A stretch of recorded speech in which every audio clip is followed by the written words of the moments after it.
Kita ke perkara pertama, saudara. Berawal dari aborsi dan kepanikan untuk menyelamatkan bayi yang dilahirkan, sepasang kekasih nekat menaruh bayi di dalam bagasi motor untuk dibawa ke puskesmas.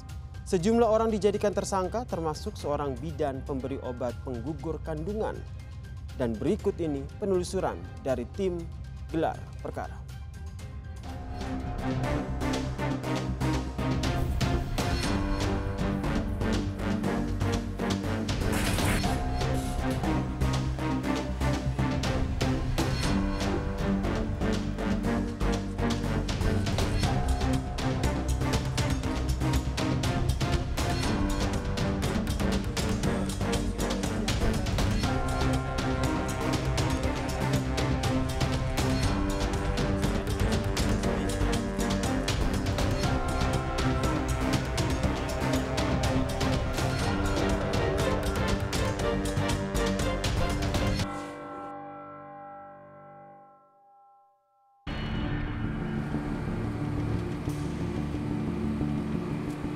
Kami mengawali penelusuran dengan mendatangi sebuah puskesmas yang menjadi awal dari kasus tewasnya seorang bayi hasil aborsi.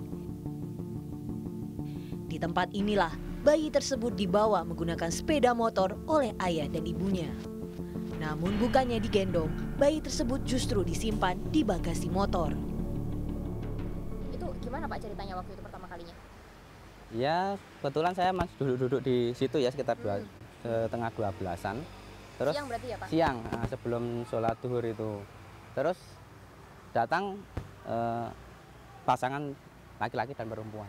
Ya saya nggak curiga itu memang pasangan suami istri atau bukan. Saya curiganya memang itu mahasiswa, gitu ya. Datang laki-laki perempuan di sini. Cuma habis itu datang di sini terus ngobrol. Mereka tuh ngobrol. Tahu. Cuma di mana persis posisinya Pak? Posisinya di sebelah sini. Sepeda motornya ya, di sebelah sini. Lalu? Ngobrol. Saya cuma mikir mungkin mau ambil surat sehat gitu ya. Cuma semacamnya di situ. Ya agak ngobrol di situ kurang lebih 10 menit. Terus mereka buka jok. Buka jok di jok sepeda motor itu. Terus buka jok di sepeda motor, ngobrol lagi. Saya nggak tahu ngobrolnya apa. Terus nggak lama, kurang lebih 5 menit saya dipanggil. Mas, kesini. Ada apa? Saya bilang, coba mas, cepat mas kesini. Saya buru-buru datang, mendatangi laki-laki dan perempuan itu. Posisinya lagi perempuan masih berada di sekitar sepeda motor itu. Saya suruh melihat, mas, ini anak saya masih hidup apa enggak? Ternyata di dalam jok itu sebuah bayi yang baru lahir. Pertama kali Saat ini sepeda motor pelaku disimpan di kantor polisi setempat. Sepeda motor yang dipakai untuk menyimpan dan membawa korban di dalam bagasi.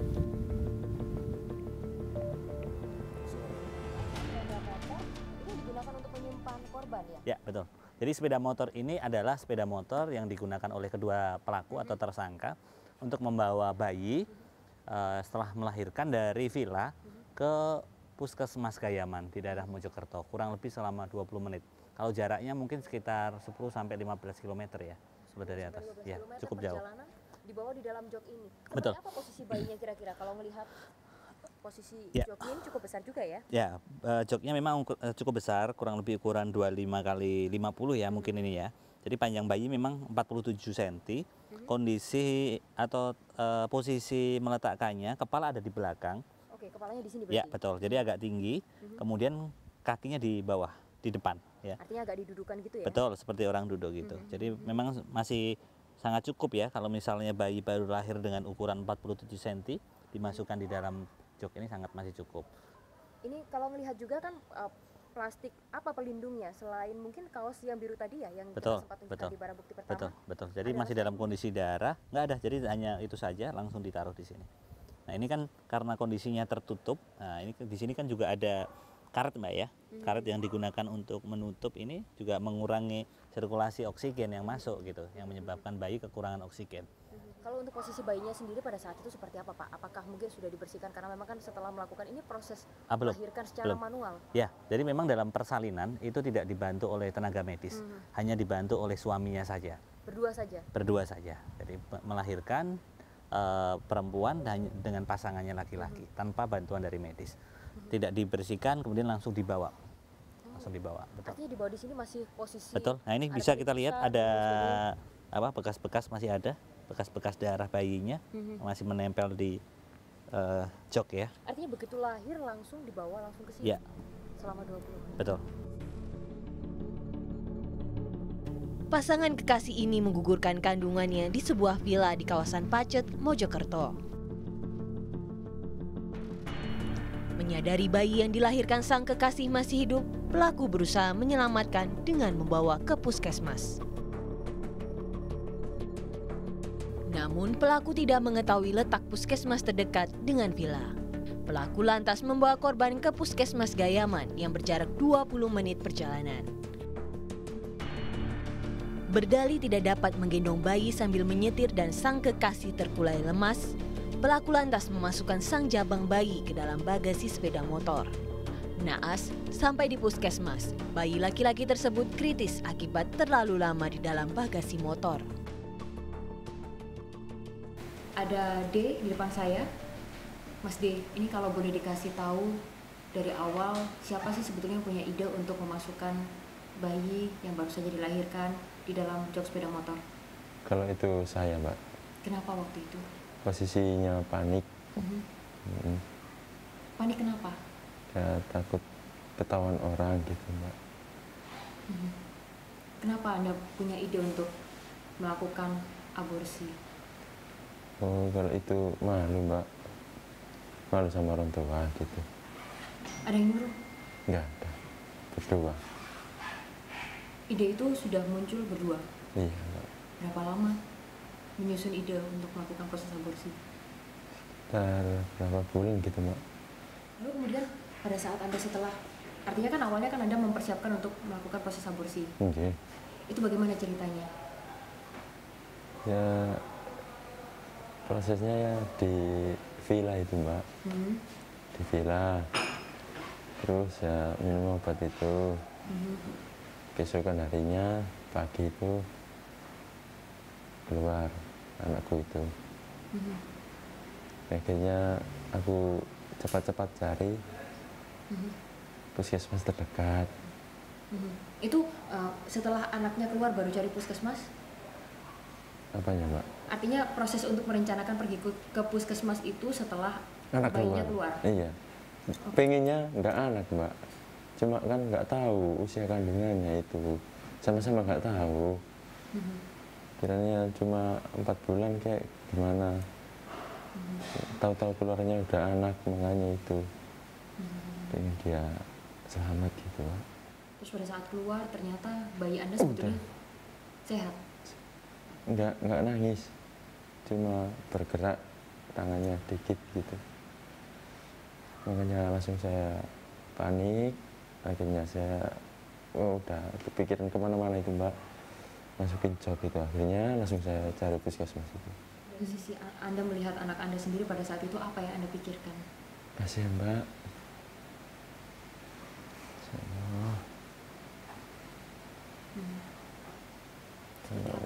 Apa yang Anda rasakan ketika melihat anak itu? Dalam kondisi yang seperti itu pada saat di puskesmas? Kasihan, panik, pengen dia hidup gitu, Mbak. Jangan sampai nggak ada, kasihan. Artinya sebetulnya tujuan Anda untuk membawanya ke puskesmas itu apa, Pak? Pengen dia selamat gitu, Mbak. Kan posisi lemas dia. Pengen dapat penanganan cepat gitu, Mbak. Tapi si puskesmasnya nggak bisa nyuruh ke menuju ke RS gitu. Setelah perjalanan sampai RS, akhirnya dicek sama dokter, lama, lumayan lama. Akhirnya dibilang nggak ada. Ya udah, Mbak, aduh, gitu aja.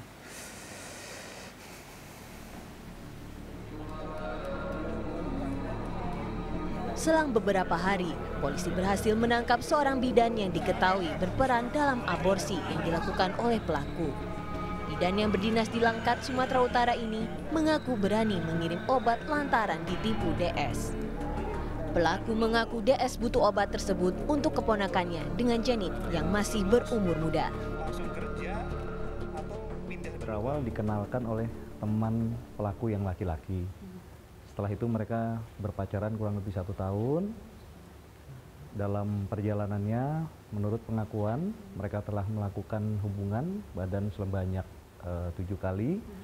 Lalu baru ketahuan di bulan keempat bahwa mereka yang perempuan sudah hamil. Mereka bersepakat untuk menggugurkan kandungan itu. Lalu mereka cari tahu siapa yang kira-kira bisa membantu. Dia teringat bahwa dia punya tetangga inisialnya T, profesinya adalah bidan, yang saat ini bekerja di Aceh.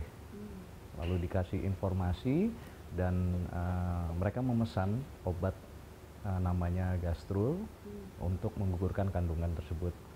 Obat lalu dikirim dengan harga Rp500.000.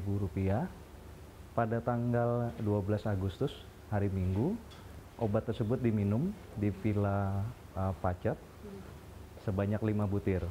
Dan pada hari Seninnya, tanggal 13, jam 10, yang perempuan mengalami pendarahan. Lalu melahirkan. Melahirkan ini tanpa dibantu oleh bidan, hanya dibantu oleh pelaku yang laki-laki. Berdua saja begitu? Hanya berdua saja. Setelah lahir dia kaget karena ternyata masih hidup. Nalurinya lalu membungkus dengan kaos berwarna biru milik yang laki-laki. Lalu mereka berdua memutuskan membawa bayi yang baru lahir ini ke puskesmas Gayaman yang kurang lebih jaraknya 20 menit. Bayi dimasukkan ke dalam jok Yamaha NMAX, itu cukup. Lalu mereka berdua bawa di perjalanan. Mereka katakan menurut pengakuan bahwa sempat berhenti beberapa kali untuk memberikan nafas dan juga memberikan minum ya pada bayi tersebut. Setelah sampai di rumah sakit, sampai di puskesmas itu, oleh bidan ditangani sebentar, setelah itu dirujuk langsung ke rumah sakit Gatul. Nah, pada saat tiba di rumah sakit Gatul, dokter menyatakan bahwa bayi sudah meninggal dunia. Lalu apa motifnya akhirnya dia memutuskan untuk melakukan aborsi dan menyimpan bayinya di dalam jok motor? Ini juga kasus yang juga cukup mengerikan ya, karena bayi yang baru saja lahir dimasukkan ke dalam jok sepeda motor begitu saja. Motifnya apa sebetulnya, Pak? Motifnya sebenarnya hanya ingin ya supaya anak ini lahir tapi mungkin tidak bernyawa ya. Jadi memang ingin minum obat itu tuh supaya harapannya pada saat lahir ya bayinya sudah meninggal dunia. Nah, yang membuat mereka kaget ternyata begitu lahir ternyata masih hidup, bayinya laki-laki pada saat dilahirkan, dan memang dalam kondisi yang masih mungkin berdarah dan juga ada sisa-sisa daripada proses kelahiran itu sendiri. Lalu langsung dibungkus saja, dimasukkan ke dalam jok Yamaha NMAX itu. Untuk mendapatkan obat ini apakah bisa didapatkan semudah itu atau mungkin memang hanya orang-orang tertentu? Obat ini sebenarnya kategorinya juga termasuk obat keras ya Mbak ya. Nah, makanya kami juga masih mentelusuri, melakukan penyelidikan, dan juga khususnya kepada yang mengirim obat ini kami juga akan tetapkan sebagai tersangka. Hanya karena rasa malu, sepasang orang tua tega membunuh bayi yang baru saja dilahirkannya dengan cara memasukkannya ke dalam jok sepeda motor. Padahal kita tidak pernah tahu bagaimana nasib dari setiap bayi yang dilahirkan, karena dia merupakan tunas bangsa. Kini, akibat perbuatannya, kedua pelaku harus menanggung akibatnya, yaitu hukuman penjara. Itu baru secuil dari apa yang harus mereka terima akibat perbuatannya. Masih ada beban-beban lainnya yang pasti akan menghantui, yaitu beban nama baik dan juga beban mental. Ika Madona, Yuda Furi, Kompas TV, Mojokerto, Jawa Timur.